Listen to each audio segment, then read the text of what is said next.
saya punya mutu hidup sama suami saya. Saya tidak perlu mencari tahu tentang sesuatu yang saya tidak perlu tahu. Saya tidak perlu mendengarkan sesuatu yang saya tidak perlu.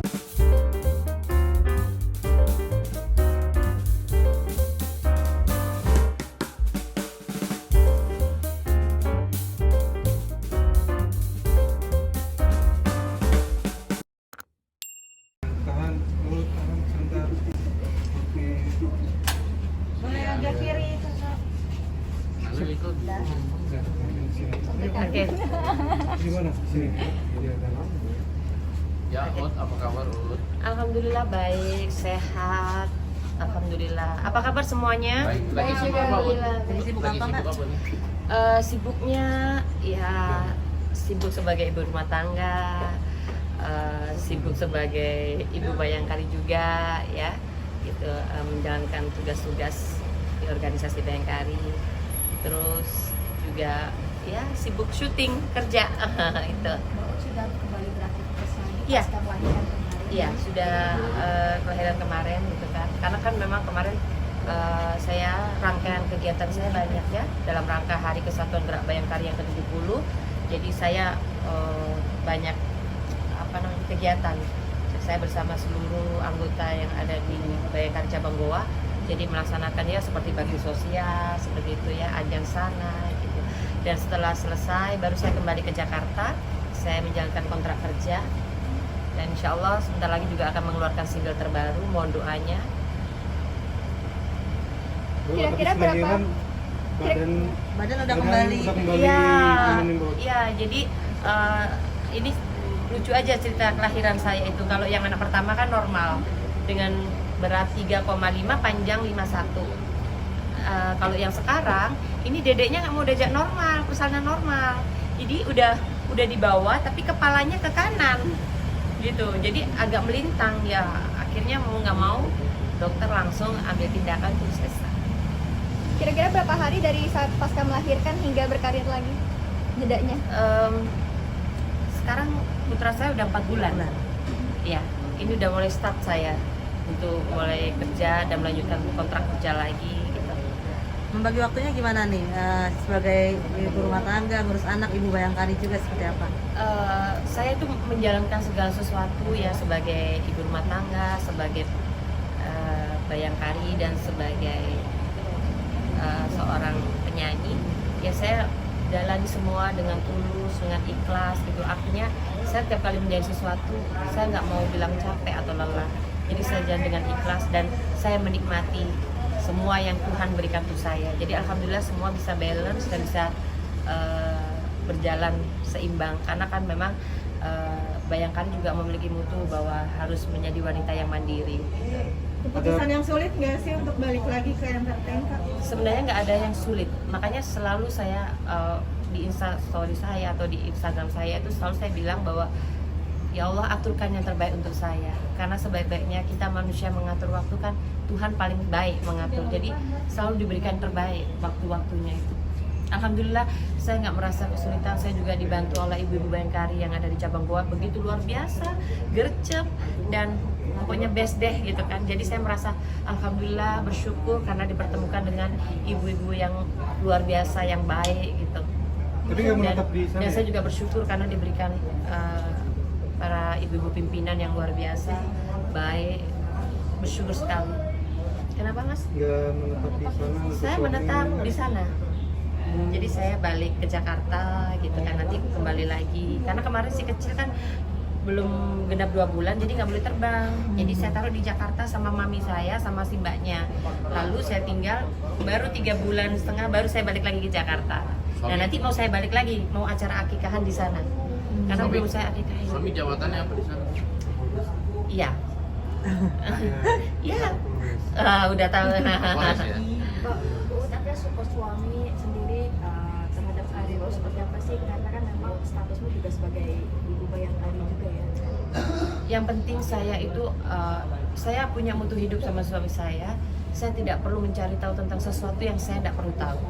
Saya tidak perlu mendengarkan sesuatu yang saya tidak perlu dengar. Artinya di sini garis besar bahwa tidak mau mencampuri urusan orang lain, tidak mau membuat statement-statement yang nggak ada yang merugikan orang lain gitu, artinya seperti itu. Jadi saya hanya fokus, saya mendoakan suami saya agar bisa diberi keselamatan, kesehatan, dan juga diberikan kemudahan dalam menjalankan amanah dari Allah, tugasnya sebagai abdi negara.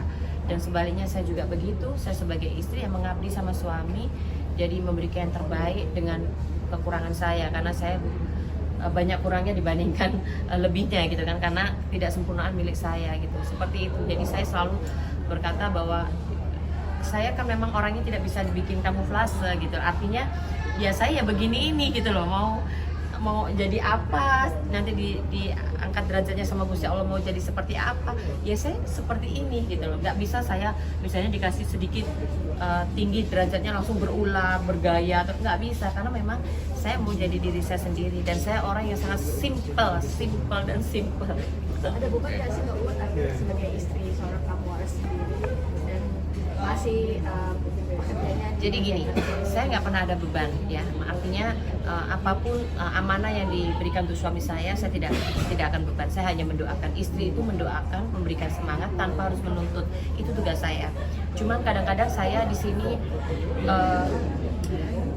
kan biasa ada kasus ya di wilayah, di daerah itu, tapi saya sering diserbu sama netizen. Saya sering diserbu, misalnya ada seperti apa, pokoknya ada masalah apa gitu, selalu Mbak Ut tolong ya disampaikan ke Pak Kapolres begini-begini. Mbak Ut kenapa sih ini kok belum ditangani, Mbak Ut kan ini. Tapi mohon maaf, sekali mohon maaf, saya tidak akan menjawab karena itu bukan kapasitas saya. Seperti itu ya. Jadi itu bukan kapasitas saya, jadi saya nggak berani jawab. DM saya penuh banget kalau lagi ada masalah apa gitu ya. Maksudnya masalah itu artinya misalnya ada perampokan, ada misalnya ada yang ditusuk atau ada pemukulan gitu. Pasti DM ini gimana Mbak Ut, ini bagaimana ini. Nah kan saya nggak jawab gitu kan, karena memang bukan kapasitas saya untuk menjawab gitu. Itu kan untuk kedinasan gitu loh. Tapi risih ya itu? Saya nggak risih. Jadi kalau kita sudah gini Mas, kalau kita sudah dijodohkan, memang suami saya sudah jodoh saya, dan kebetulan jodoh saya adalah abdi negara, bekerja sebagai polisi, ya saya harus tahu konsekuensinya gitu kan. Nah makanya kita kan juga ada lambang kita di Bayangkari itu adalah Cupu Mani Astagina, di situ yang saya harus pedomani seperti itu. Makanya saya harus bisa menempatkan diri dimanapun saya berada, seperti itu. Tapi DM itu dilaporkan ke suami nggak? Dikasih tahu ke suami? Enggak, saya nggak ngasih ke suami, karena bagi saya itu saya baca, saya nggak tanya ke suami, karena kan pasti suami sudah tahu duluan sebelum saya tahu, karena itu urusan kedinasan. Jadi saya nggak mau ikut campur di ranah kedinasan, karena tugas saya di sini hanyalah mendampingi suami, mendoakan suami, mudah-mudahan selamat, dijauhkan dari mara bahaya, dijauhkan dari orang-orang zolim gitu. Seperti itu sih. Dan kita keluarga saya menjadi keluarga yang samawa, adem ayem, tentrem, marganing rahayu, itu yang saya minta. Saya nggak pernah menuntut sih Mas. Saya orangnya nggak terlalu banyak keinginan sama suami saya sampai detik ini. Boleh kalau ditanya misalnya ketemu suami saya pernah meminta sesuatu apa, saya nggak pernah, karena saya nggak pernah minta keinginan. Minta saya hanya satu, itu jadilah suamiku sampai akhir hayatku, mencintaiku dengan kesetiaan. Cuman itu saja. Saya cuma minta itu. Penampilan gimana Ut? Kan udah ada pesan-pesan dari atas nih, gimana penampilan tidak Nggak ada pesan-pesan. yang bermerek atau apa? Maksudnya nggak ada pesan-pesan juga. Artinya gini, kita tuh tidak ada pesan-pesan apapun gitu, nggak ada. Artinya Nah, pesan dari Kapolri ini kan istri-istri Bayangkari ini tidak boleh pamer-pamer ini, tidak boleh gaya ini. ya gaya itu kan hidupnya, gaya gaya hidupnya. hidupnya. Oh iya, kan memang kan kita kalau saya sih ya memang saya apa adanya begini gitu, jadi nggak bisa untuk dibikin mewah-mewah juga nggak bisa gitu. Memang saya bilang saya sederhana gitu, artinya simple. Walaupun saya kadang-kadang make up saya ketinggalan, saya nggak bisa make up, lipstick tuh saya bikin blush on. Lipstick itu saya pernah ketinggalan beauty kit saya, bingung, saya mau show ketinggalan itu kan, langsung saya udah lipstick aja satu, saya pakai blush on, saya pakai ini, udah pakai pensil alis, sudah selesai, udah tampil aja gitu. Jadi kita harus bisa meminimalis gitu loh, jangan kita sudah apa namanya ya, misalnya kita menghasilkan uang sendiri terus kita foya-foya, kita tunjukkan ini loh saya, nggak penting juga gitu loh. Kalau saya sih lebih baik membeli sesuatu yang konsumtif gitu loh, artinya gitu. Dan kita pun harus, apalagi kita sebagai seniman ya, public figure itu, jadi kita harus mempunyai empati sosial gitu. Itu yang paling penting, karena sekarang dunia maya ya, dunia medsos ini kan luar biasa. Jadi kita itu yang dari kita sendiri, kita nggak bisa menyudutkan orang itu suka begini, nggak bisa ngomentarin orang tuh begini, nggak bisa. Kita nggak, orang yang sibuk mencari kesalahan orang lain adalah dia tidak pernah sadar bahwa dia juga punya kesalahan gitu, seperti itu. Jadi